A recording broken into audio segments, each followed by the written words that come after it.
Fais un grand sourire à ton voisin, dis-lui que je suis content d'être là. C'est bon, t'inquiète pas, ça va bien se passer.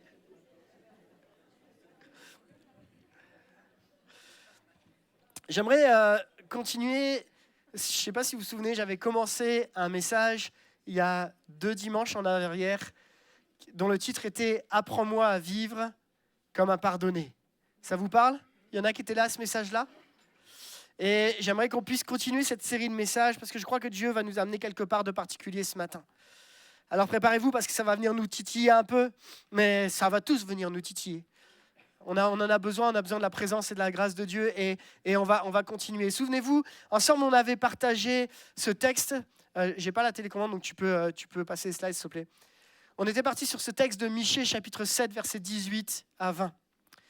Il nous dit, quel est le Dieu semblable à toi, qui efface les fautes et qui pardonne les péchés du reste de ton peuple qui t'appartient. Toi, tu n'entretiens pas ta colère à jamais, mais tu prends plaisir à faire grâce. Oui, de nouveau, tu auras compassion de nous. Tu piétineras nos péchés au fond de la mer, tu jetteras toutes nos fautes. Tu témoigneras ta fidélité au peuple de Jacob et ta grâce aux descendants d'Abraham, comme tu l'as promis aux temps anciens à nos ancêtres. Amen. Et souvenez-vous, on avait vu ensemble le contexte de Michée, où Michée, c'est un prophète qui va arriver dans une période où le peuple d'Israël tombe dans un moment compliqué. Et le principal reproche du livre de Michée nous parle de l'idolâtrie. Et ce que Michée va démonter dans son texte, dans ses paroles prophétiques qui viennent de Dieu, il va dire au peuple d'Israël, arrêtez d'être idolâtres, arrêtez de vous tourner vers des gens, vers des statues qui ne peuvent rien pour vous. Et au milieu de ce texte, alors qu'on arrive vers le dénouement de l'histoire de Michée, il arrive ce moment où il y a ce texte-là de Michée 7 qui nous dit quel est ce Dieu semblable à toi.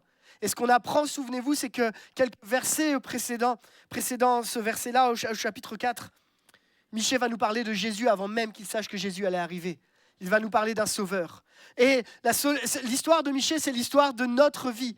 Au moment où tu veux passer par des chutes, par des échecs, par des péchés, par l'idolâtrie, il y a plein de situations qui nous poussent à chuter. Mais il y a une solution qui arrive, c'est Jésus-Christ. Et cette solution va nous amener à découvrir ce Dieu qui n'est semblable à aucun autre Dieu, qui n'est pas aussi, qui peut pas égaler les autres dieux. C'est ce Dieu en qui nous croyons, qui efface les fautes et qui pardonne les péchés. La slide suivante nous amène à dire que, c'est ce qu'on avait vu la fois dernière, tu peux vivre comme un pardonné. Pourquoi ? Parce que Jésus a tout accompli de manière parfaite.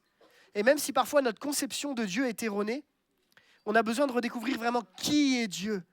Ce Jésus qui n'a pas fait une demi-victoire, mais une victoire totale. Ensuite, tu peux vivre comme un pardonné parce que là où le péché abonde, la grâce passe dessus. La grâce surabonde. Amen. Et ensuite, Jésus intercède pour toi. C'est-à-dire qu'il est assis à la droite du Père. Et à chaque fois que tu chutes, à chaque fois que tu te plantes, à chaque fois que tu es dans des moments difficiles, tu reviens vers lui et Jésus peut intercéder à la droite du Père. Souvenez-vous de cette image du scaphandrier. Alors qu'il est en train de marcher au fond de l'eau, le scaphandrier n'a qu'un fil qui le relie à la surface. Et il y a quelqu'un, à l'époque, aujourd'hui c'est différent, mais qui pompait pour lui envoyer de l'air. Okay ? Et tant qu'il pompait, le gars qui était en bas, il était vivant. Si le gars du haut s'arrête de pomper, c'est très compliqué pour le gars du bas. Et cette image que j'avais lue dans un livre qui est très intéressant, qui dit que c'est Jésus qui est en train de pomper en haut, pendant que toi, tu es en train de marcher en bas. Et que Jésus n'a pas dit qu'il arrêterait de pomper. Pour t'envoyer de la vie, pour que tu tiennes bon, malgré que tu sois au fond, malgré que ce soit difficile. Et c'est ça l'intercession. C'est quand Jésus est constamment en train de pomper pour que tu aies de l'air, pour que tu puisses respirer dans ta vie. Et la vie Zoé, la vie en abondance. Amen. Et ça, c'est ce qu'on avait vu ensemble la fois dernière. Et on va continuer dans ma deuxième partie. Tu peux mettre la slide suivante. J'aimerais qu'on s'arrête maintenant sur cette partie qui pardonne les péchés. Le focus qu'on a replacé dans la première partie, c'était vraiment parler de Jésus, de ce qu'il a fait, de la grâce, etc. Et là, je voudrais qu'on se centre sur le mot pardon. Et comprendre c'est quoi la notion du pardon divin. Et puis réfléchir du coup, comment le pardon divin, on peut le vivre au niveau humain. Et souvent, on comprend très bien le pardon divin. Mais quand il s'agit de l'appliquer sur notre vie dans le pardon humain, là, ça pique. Alors, on va en discuter ensemble. Vous voulez bien avec moi ? Je vais vous dire tout de suite, je ne vais pas avoir une vision binaire. Il faut que tu pardonnes, comme ça, c'est fini. On va essayer de comprendre ensemble. On va essayer de réfléchir ensemble. On va essayer de comprendre ce qu'est vraiment le pardon. Avant de parler du pardon humain, parlons du pardon divin. Vous êtes d'accord avec ça ? Le texte nous dit, quel est le Dieu semblable à toi qui pardonne et qui jette au fond de la mer ? Et je prends cette version d'Arby qui nous dit « Qui est un Dieu comme toi, pardonnant l'iniquité et passant par-dessus la transgression du reste de son héritage. » Passer par-dessus la transgression du reste de son héritage, il ne gardera pas à perpétuité sa colère parce qu'il prend son plaisir en la bonté. J'ai une question, les amis. Nous, clairement, le pardon humain, c'est « je pardonne et j'oublie pas ». On est clair avec ça ? Enfin, soyons réalistes, c'est la réalité. Qu'en est-il du pardon qui vient du pardon divin ?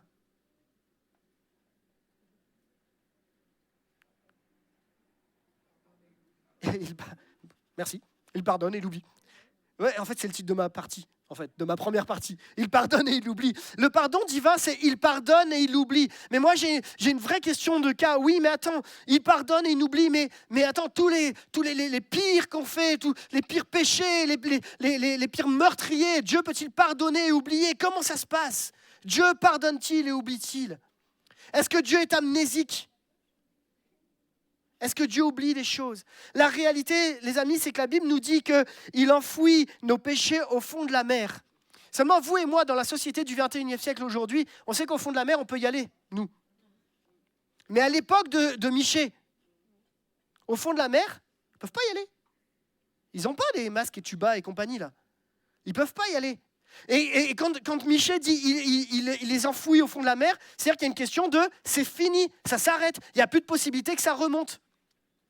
Donc le problème ne vient pas de Dieu, le problème vient de nous. C'est-à-dire nous qui avons cette capacité à aller dans la vase, prendre les péchés, puis les faire remonter, hop, en disant « Ok, parce que je ne suis pas assez chrétien, alors je vais les faire remonter à la surface. » Il y en a qui ont déjà été à Paladru. J'aime bien Paladru, j'y vais souvent. Qui c'est qui a déjà mis ses pieds dans la vase de Paladru ? Le truc blanc, là, un peu chelou, là. Tu sais, tu mets tes pieds dedans, et au moment où tu mets les pieds, déjà, tu as l'impression que tu ne tiens pas, et en plus, ça fait la fumée un peu partout. Tu dis, ouais, je suis sur la lune, les gars, j'ai tout compris. Et en fait, quand tu appuies, ça fait remonter. Seulement, Dieu, il ne fait pas ça avec tes péchés.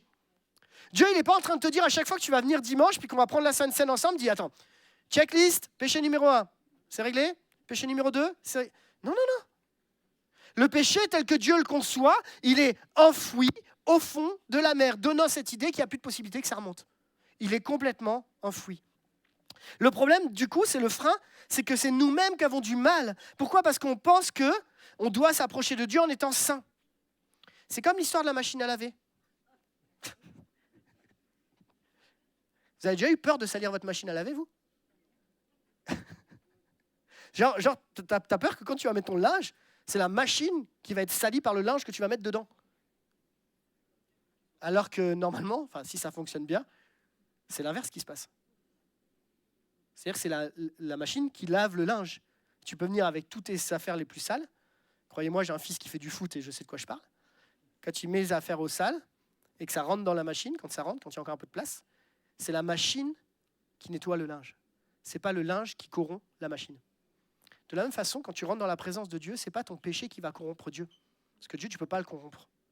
Tu ne peux pas le corrompre, Dieu. Quand tu t'approches de lui, tu ne peux pas le corrompre, en fait. Donc, si tu t'approches réellement de lui, on en parlera tout à l'heure de venir, c'est lui, en fait. C'est sa sainteté qui va te changer. C'est sa sainteté qui va te transformer. Ce n'est pas toi qui va salir Dieu. C'est Dieu qui va te purifier. Et c'est ça qui fait toute la différence. Et je crois qu'on a besoin de comprendre que quand il nous dit « il efface nos fautes, il les enfouit au fond de la mer », il le fait vraiment. Et il le fait complètement. Et on a besoin de comprendre qu'il en est capable. Alors j'ai une question, est-ce que Dieu est laxiste du coup ? Dieu est-il laxiste ? Est-ce que Dieu, c'est un Dieu qui dit « Ah ben c'est bon, ça va, tout va bien, pas de problème ». Dieu n'est pas laxiste pour autant. C'est pas parce qu'il pardonne les péchés, qu'il les oublie, qu'on peut dire que c'est bon, tout est réglé, je fais ce que je veux avec ma vie. Regardez ce que nous dit la suite du texte. tu n'entretiens pas ta colère à jamais, mais tu prends plaisir à faire grâce. La preuve est donc que la colère existe, la colère divine, et que la grâce existe. Mais très intéressant. Et moi, je me suis plongé un peu plus là-dedans pour comprendre l'équilibre. Au début, dans ma conception, colère et grâce sont équilibrés. Autant de colère que de grâce.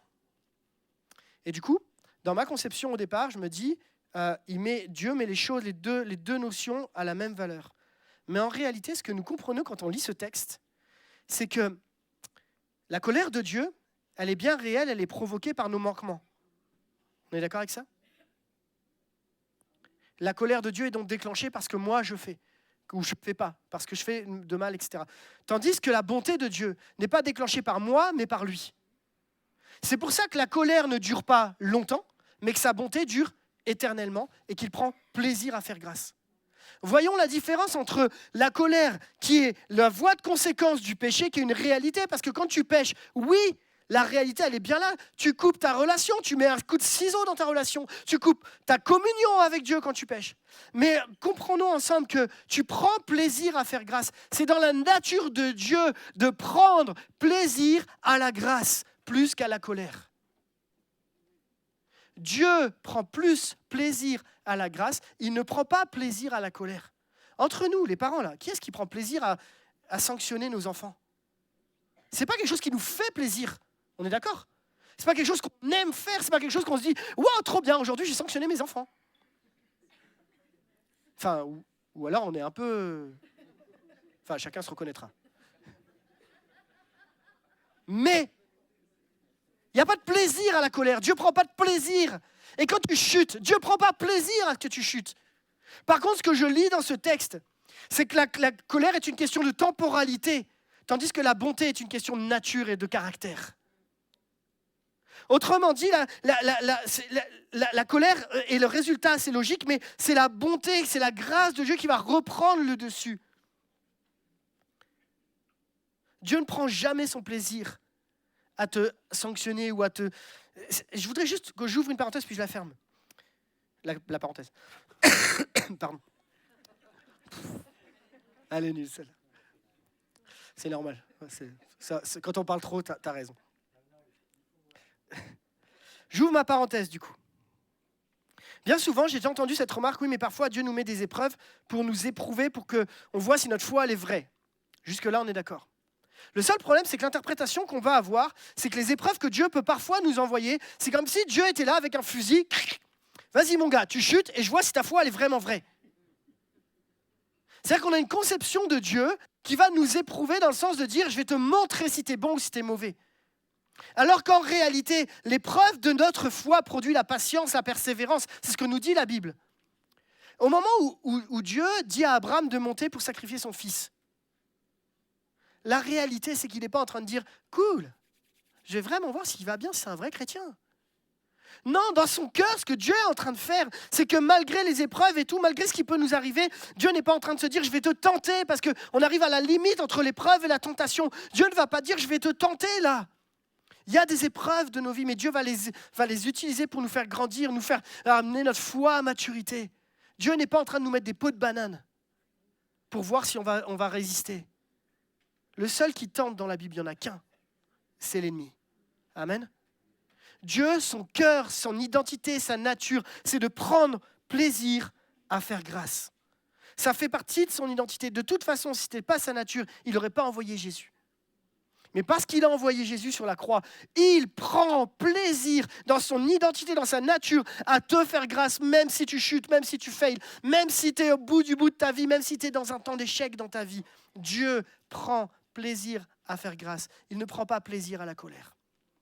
On retrouve donc cet équilibre divin finalement, entre la colère qui s'arrête au bout d'un moment et la bonté qui elle dure, qui elle s'accroche, qui elle est prête à être relevée. C'est pour ça qu'on entend cette fois le juste tombe, cette fois il se relève. La grâce de Dieu a cette capacité à venir te relever et te porter. Et c'est pour ça qu'il peut prendre tes péchés. Oui, on y est confronté, mais ils sont enfouis au fond de la mer et c'est sa bonté qui prend le dessus. Ça, c'est la nature de Dieu. C'est pour ça que Jésus dit à un moment, si quelqu'un est en Christ, vous connaissez la suite ? Il est une nouvelle créature. Les choses anciennes sont, voici toutes choses sont devenues nouvelles.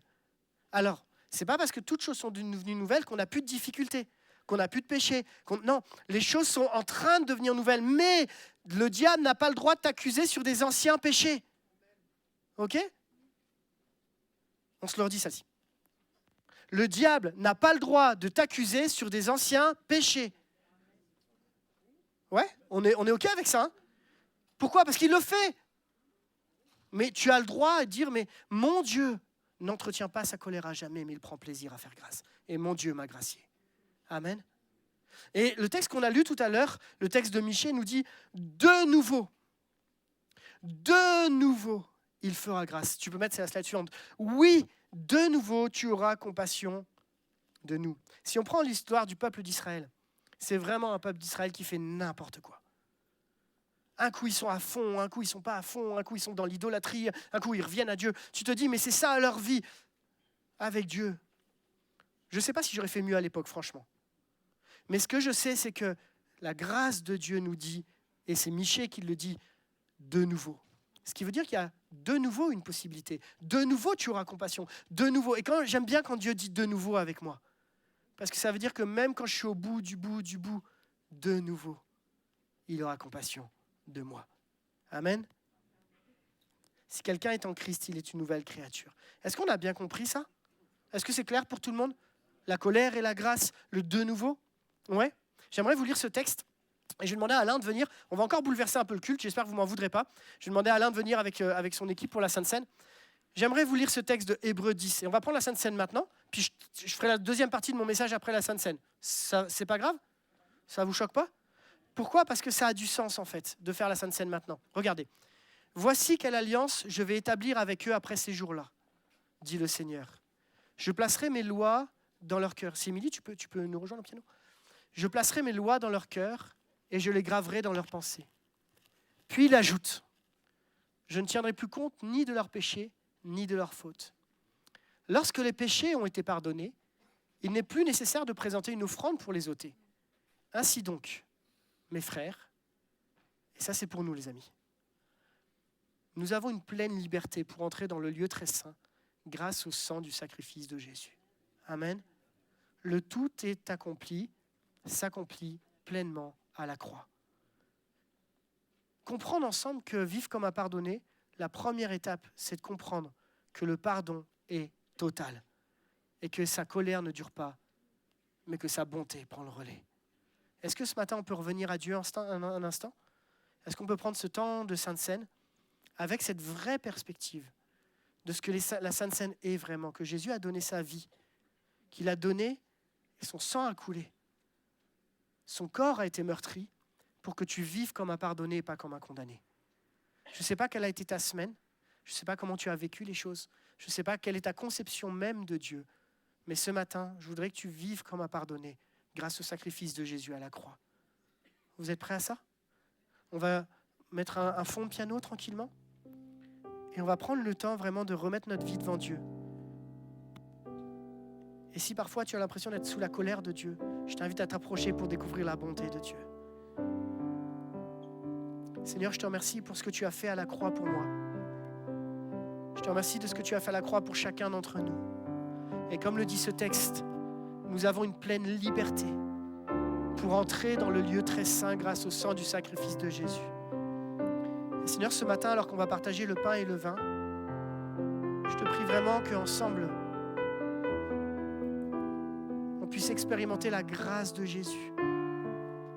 Je te prie qu'on puisse revenir les uns et les autres, non pas vers un Dieu qui sanctionne, mais un Dieu qui vient nous relever, qui vient nous restaurer. Je te prie que chaque personne qui ne se sent pas digne ose s'approcher ce matin de ce Dieu qui fait grâce, avec un cœur simplement humble. Et toi, tu fais la différence. Je te prie, Jésus, que personne ne se prive ce matin de ce temps et qu'on expérimente la présence de Dieu. Je vais vous inviter, pour ceux qui le souhaitent, qui sont prêts, à vous mettre debout à votre place. Et on va passer pour le pain et le vin.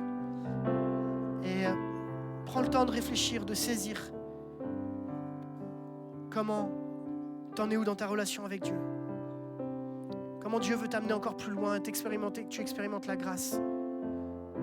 Viens avec la pleine assurance que donne la foi, le cœur purifié de toute mauvaise conscience et le corps lavé d'une eau pure.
Seigneur, tu es près de ceux qui t'invoquent avec un cœur sincère. Seigneur, nous ne pourrons pas nous changer, mais toi, tu peux nous changer, tu veux nous changer. Ce matin, que ce soit une matinée de victoire, Seigneur, une victoire en Jésus-Christ. Que l'Esprit Saint, l'Esprit de Dieu, vienne sur chacun d'entre nous dans cette sanctification. Merci, Seigneur, de bénir, de délivrer, de conduire, Seigneur, et nous voulons vraiment nous abandonner entre tes mains, Seigneur, te laisser agir, te laisser faire, te laisser la direction de nos vies, Seigneur. Je veux dire, Père, Seigneur, change-moi, Seigneur. Il n'y a que toi qui peux me changer, Jésus. Merci de bénir ces moments, Jésus. Amen.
J'entre par le sang de l'agneau.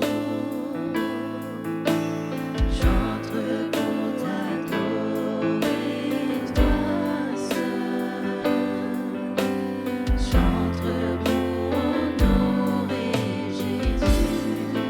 J'entre dans le sein des saints. J'entre par le sang de l'agneau. Alléluia. Amen. Est-ce que vous savez pourquoi on dit j'entre dans le lieu très saint? À l'époque, il y avait le temple de Salomon qui a été créé, mais l'arche de l'Alliance bien avant.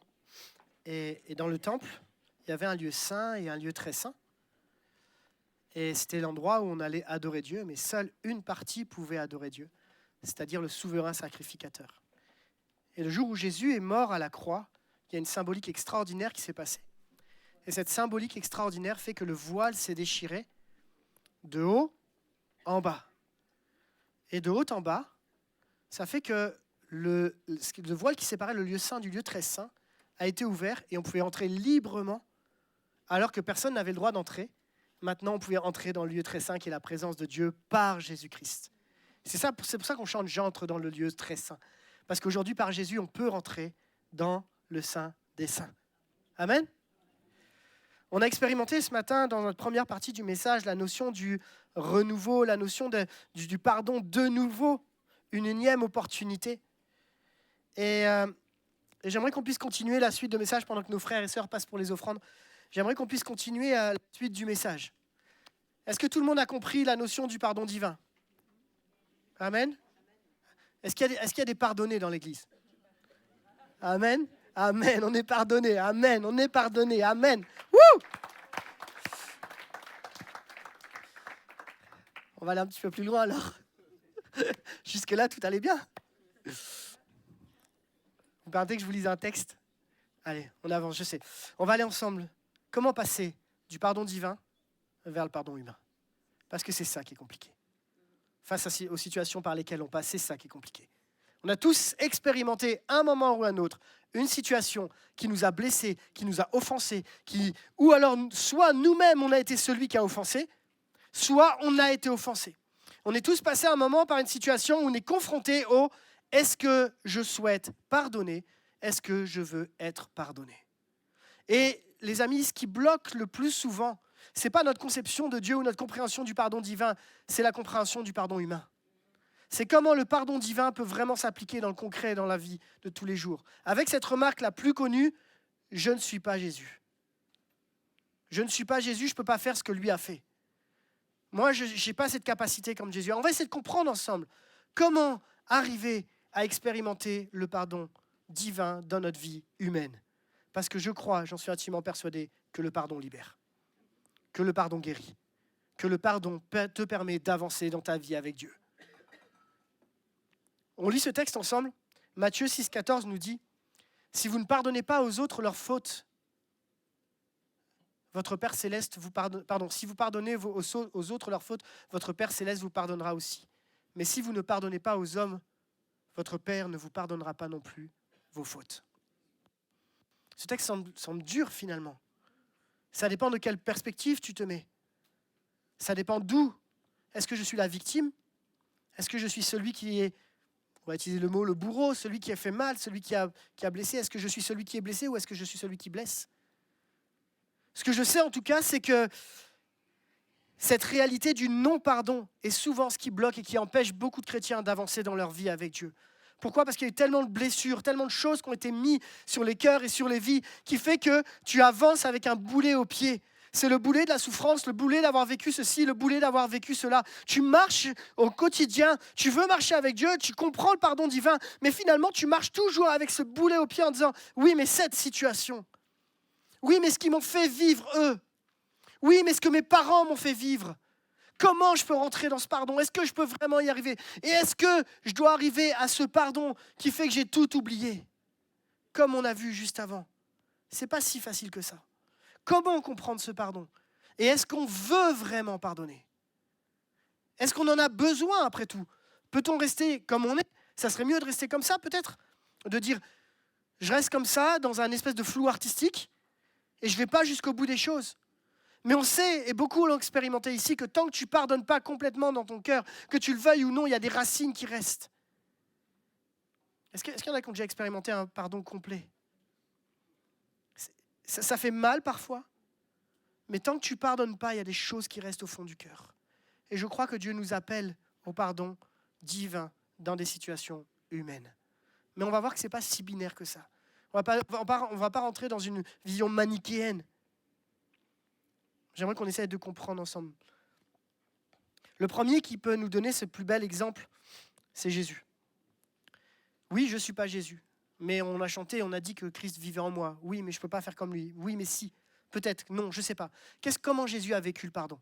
Jésus est la personne qui a été la plus offensée du monde. Rejeté, maltraité, physiquement, moralement, spirituellement. Il a eu toutes les offenses qu'on pouvait avoir, il les a subies. Les blessures, le rejet, l'abandon, même ses propres amis qui sont avec lui autour d'une table et dont un gars et Judas qu'il a lui-même choisi tournent le dos contre lui. Jésus a vécu tout ce que nous, on pourrait expérimenter, ce que toi, tu expérimentes, toutes les blessures que toi, tu as vécues, Jésus les a vécues. Est-ce que c'est pour te dire qu'il est meilleur que toi? C'est sûr qu'il est meilleur que toi, mais ce n'est pas pour ça qu'il te le dit. C'est pour te dire que son incarnation, le fait d'être venu sur terre, te montre que le pardon est possible. Bien souvent, on considère Jésus comme simplement le Fils de Dieu sur terre, j'entends. Mais Jésus était 100% homme, 100% Dieu. Et ce que ça a provoqué à l'intérieur de lui, la tristesse et les blessures, c'est une réalité qu'il a connue. Mais il n'a jamais péché. Et cet exemple nous montre qu'il y a une possibilité d'expérimenter le pardon aujourd'hui. Il y a une possibilité de vivre le pardon divin, parce que je crois que Jésus nous donne cet exemple. Et ce n'est pas quelque chose qui doit rester d'une distance absolue, c'est quelque chose qu'on doit expérimenter. Et on n'a pas tous les mêmes regards au niveau du pardon. La première chose que j'aimerais partager avec vous, c'est que, tu peux y aller sur la slide suivante, on ne peut pas vivre comme un pardonné si on ne s'est pas pardonné à soi-même, à nous-mêmes, dans ce qu'on est, dans notre être intérieur. On a tellement échoué, tellement péché, qu'on s'auto-sanctionne. Vous savez, dans les églises, la plupart du temps, on n'est pas laxiste au regard du péché, on est plus dur envers nous que Dieu l'est lui-même. La plupart des croyants que je connais ne sont pas en train de se dire « c'est bon, c'est un essuie-glace, je fais ce que je veux de ma vie ». La plupart des croyants sont plutôt en train de se dire « Seigneur, je ne suis pas digne de toi ». La plupart des croyants sont durs avec eux-mêmes. Je me dois d'eux parce que ça fait des années que je suis converti.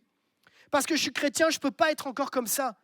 Comment est-ce que je peux encore pécher alors que je connais Dieu? Et ce type de raisonnement nous éloigne peu à peu de la grâce de Jésus, qui nous enseigne que c'est elle qui nous enseigne à ne plus pécher. La Bible nous dit, la grâce de Dieu nous enseigne à nous détourner de tout mépris de Dieu. C'est la grâce de Dieu qui t'enseigne à ne plus pécher. Et on est tellement dur avec nous-mêmes qu'on ne se donne pas accès nous-mêmes à la grâce de Dieu.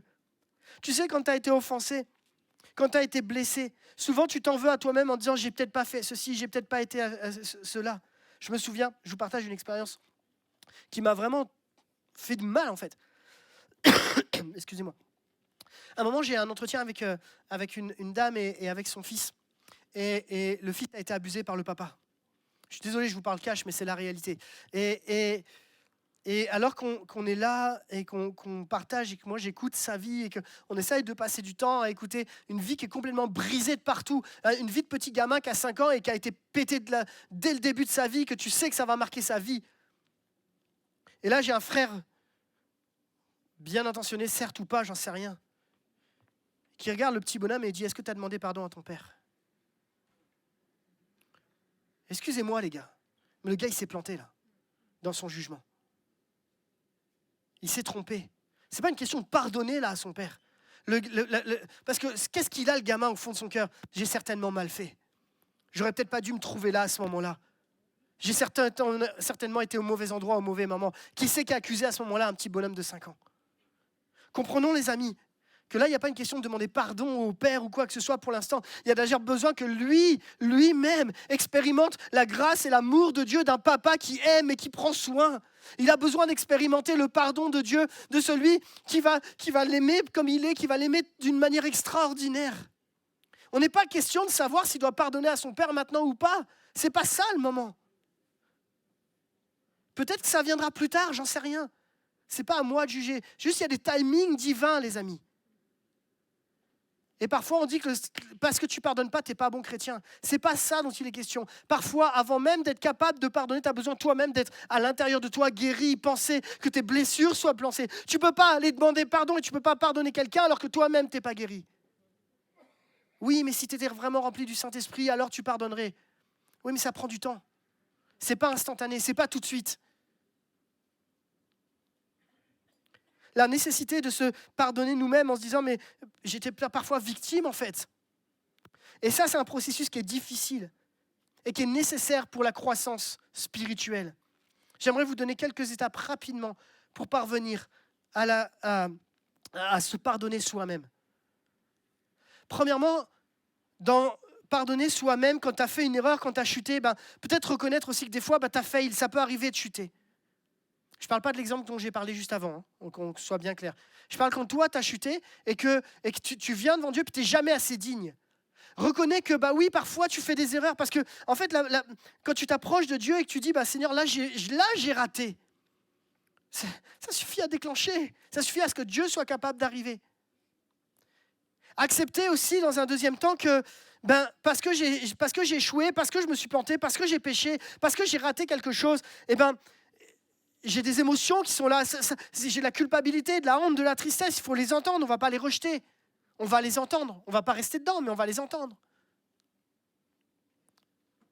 Apprendre de mes erreurs, je n'ai pas envie de faire toujours la même chose, je n'ai pas envie de continuer à pécher toute ma vie. Ça, c'est ce qui se passe à l'intérieur. Et puis, il y a ce que je vais faire, soyez acteurs du changement.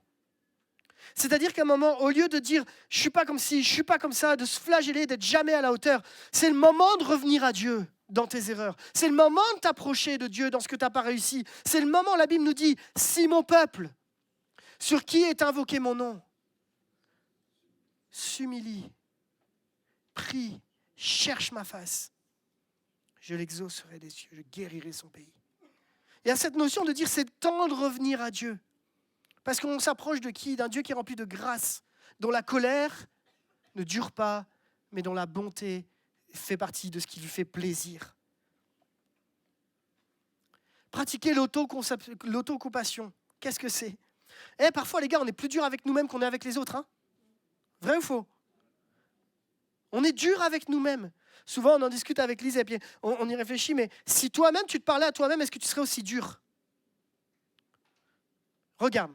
Tu vas comprendre. Tu as des amis autour de toi, puis il y a des amis qui chutent, okay, qui ont fait une erreur, qui ont péché, peu importe. Comment toi, tu vas y aller ? Tu vas les encourager, tu vas dire, allez, on repart, on y va. Et parfois, tu es plus bon avec l'autre qu'avec toi-même. Parce qu'on est très exigeant envers nous-mêmes.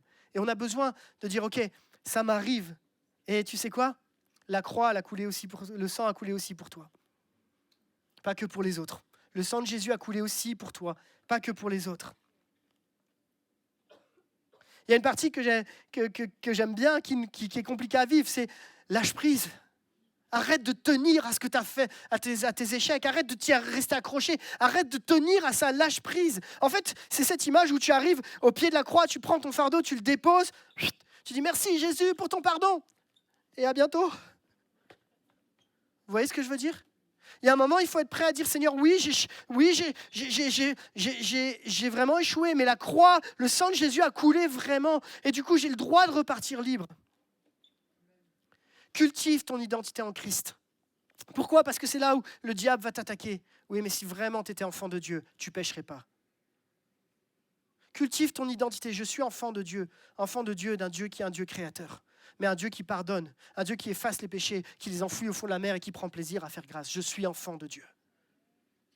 Transforme tes plaintes en louanges. Change ta playlist. Change ta playlist. Écoute des choses qui t'amènent plus proche de Dieu. Et avance en fixant les regards sur Jésus. Détourne tes regards de toi pour centrer les regards sur Jésus.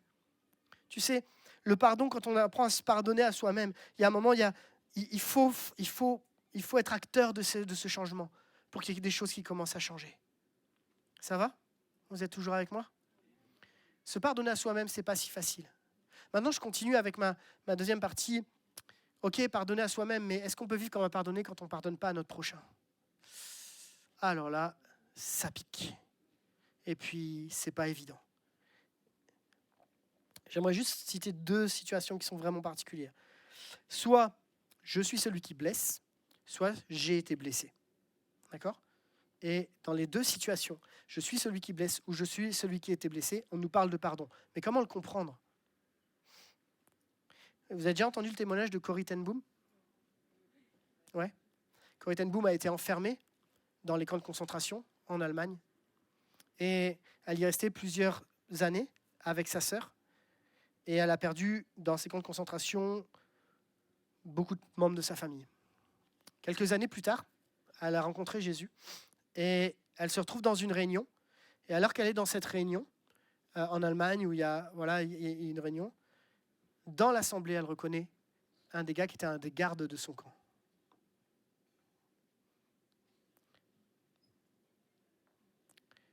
Corrie ten Boom, à ce moment-là, dans son cœur, ça fait boum. Ça ne s'arrête pas. Vous imaginez? Un de tes tortionnaires, il est là. Et alors qu'elle prie, au moment où tu écoutes son témoignage, elle te dit clairement qu'elle n'a pas envie d'y aller. Elle n'a pas envie de le croiser. Et on peut le comprendre. Mais comme saisie par l'Esprit de Dieu et par l'amour de Dieu pour ce gars, Dieu va l'amener à le rencontrer, échanger avec lui et finir en larmes où lui a demandé pardon. Et de restaurer cette relation qui semble irrestaurable. On n'est pas tous des Corrie ten Boom, on n'a pas tous vécu ça. Mais il y a un moment où Dieu vient nous chercher dans notre cœur pour nous amener à comprendre que le pardon, c'est quelque chose qui est compliqué à expérimenter, mais qui est nécessaire pour vivre libre. Et que si Jésus t'a pardonné, tu peux pardonner l'autre. Est-ce que pardonner l'autre veut dire que j'oublie tout ce qui a été fait et que je n'ai pas les souvenirs de ce qui a été fait? Dieu n'est pas amnésique, il oublie nos péchés, ça veut dire qu'il ne va pas les sortir contre nous, mais il sait, il connaît. Et de la même façon, parfois les cicatrices nous montrent les blessures qu'on a vécues. En fait, le pardon nous amène à expérimenter que les cicatrices ne nous font plus mal. Les cicatrices ne nous font plus mal. C'est-à-dire que si on rappuie sur ça, ça nous fait plus mal. C'est dur, c'est pas évident, mais c'est quelque chose que Dieu nous aide et nous donne la force d'accomplir. Humainement, les amis, c'est fondamentalement impossible, parce qu'on aura toujours un pardon humain. Mais je crois que le vrai pardon divin, quand il se révèle dans l'humain, est accompagné de la puissance de Dieu qui nous permet de voir les choses différemment. Je crois que le pardon prend en compte ce que tu ressens. Le pardon, quand Jésus t'accompagne, te permet d'avancer un jour après l'autre. Le pardon se fait progressivement, mais le pardon t'amène à sortir de ta situation et de ton enfermement. Comment l'expérimenter? Je crois que la seule chose qui va te permettre de l'expérimenter, c'est de rentrer dans un temps de cœur à cœur avec Dieu où toi-même t'expérimentes la grâce de Dieu et l'amour de Dieu. Tu sais, parfois, la seule chose qui te reste, c'est ta communion avec Dieu pour faire face à ces situations. Et tant que tu gardes cette chose-là, ta communion, c'est comme si tu n'arrives pas à avancer parce que tu gardes des choses qui sont enfouies au fond de ton cœur. Et Dieu veut te pousser, Dieu veut t'encourager à faire le pas du pardon pour rétablir une relation qui a été brisée. Parce que Dieu peut te donner cette force. Dieu peut t'accompagner pour ça. Dieu peut travailler à l'intérieur ce que personne ne peut faire. Dieu en a cette capacité. Jésus a dit sur la croix, « Père, pardonne-leur, car ils ne savent pas ce qu'ils font. » Je sais qu'on n'est pas Jésus, mais je crois que le pardon est une réalité qui va nous permettre de sortir de nos ornières, de nos prisons, de ce qui nous empêche d'avancer aujourd'hui. Quelques conseils, quelques encouragements. Pour vraiment apprendre à pardonner, reconnais la douleur. Ne la néglige pas. Dis pas, c'est pas grave, ça va aller. Non, il y a des réalités qui sont là. Dans la mesure du possible, si c'est possible, essaye de comprendre la perspective de l'autre. Parfois, la plupart des conflits fait que tu es tellement sûr de ta position que tu n'as pas envie d'entendre la position de l'autre. Et ça peut être intéressant de se dire, ok, si l'autre avait pas forcément tort, et si l'autre avait un argument qui se tient. Est-ce que je ne pourrais pas partager avec lui? Est-ce que je ne pourrais pas échanger? Est-ce que je peux essayer de comprendre? Parfois, c'est possible, parfois, ce n'est pas possible. C'est pour ça que ce n'est pas une liste de tâches à accomplir.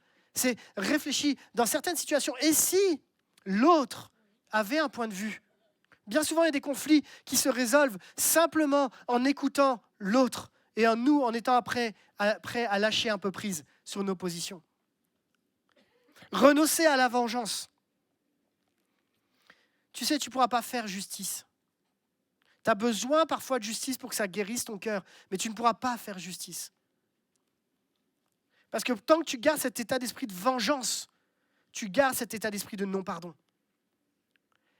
Accepte tes propres sentiments, accepte la colère, la tristesse et la frustration, mais ne la laisse pas dominer ta vie. Jésus a eu des moments où il s'est mis en colère, mais heureusement qu'il n'a pas marché que par la colère.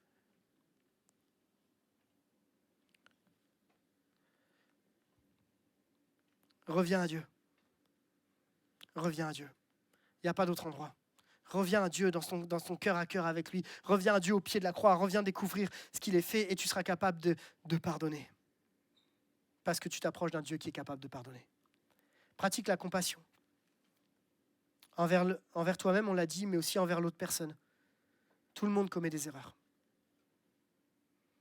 Dans la mesure du possible, recherche la réconciliation. La Bible nous dit, autant que cela dépende de vous, soyez en paix avec tous les hommes. Autant que cela dépende de vous. Parfois, c'est possible. Parfois, ce n'est pas possible. Ta part à toi, c'est de faire ta part du possible. Mais parfois, tu ne peux pas. Ce n'est pas grave. S'engager dans le pardon. Tu peux en entendre parler, mais tant que tu ne t'engages pas profondément dans le pardon, tu ne prends pas la décision de pardonner, sans réserve, pour laisser le passé derrière, malheureusement, cette paix intérieure que tu cherches en Jésus-Christ, tu ne la trouveras pas. Et laisse Jésus prendre soin de tes blessures, parce qu'il en est capable. Le pardon, ce n'est pas si facile que ça. Il y a des choses qu'on est capable de pardonner. On n'a pas à se mettre une barre en disant « je dois arriver là ». On a juste à expérimenter en disant « Seigneur Jésus, toi tu m'as pardonné. Je ne veux pas laisser des situations qui m'empêchent de m'approcher de toi.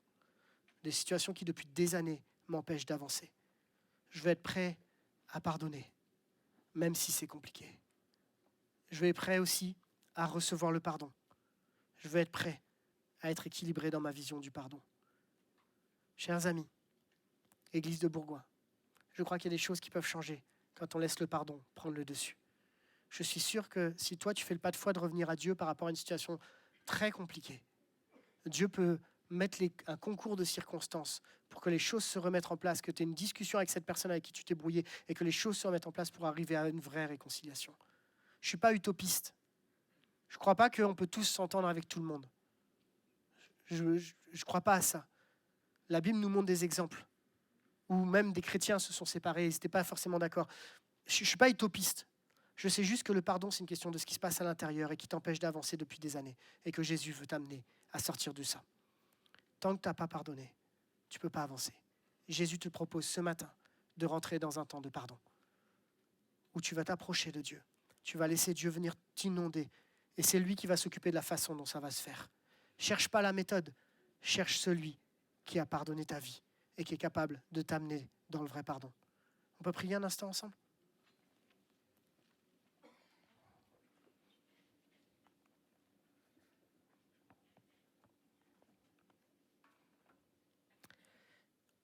Seigneur, on a partagé ensemble que on a le droit de vivre comme un pardonné parce que tu as tout accompli pour nous.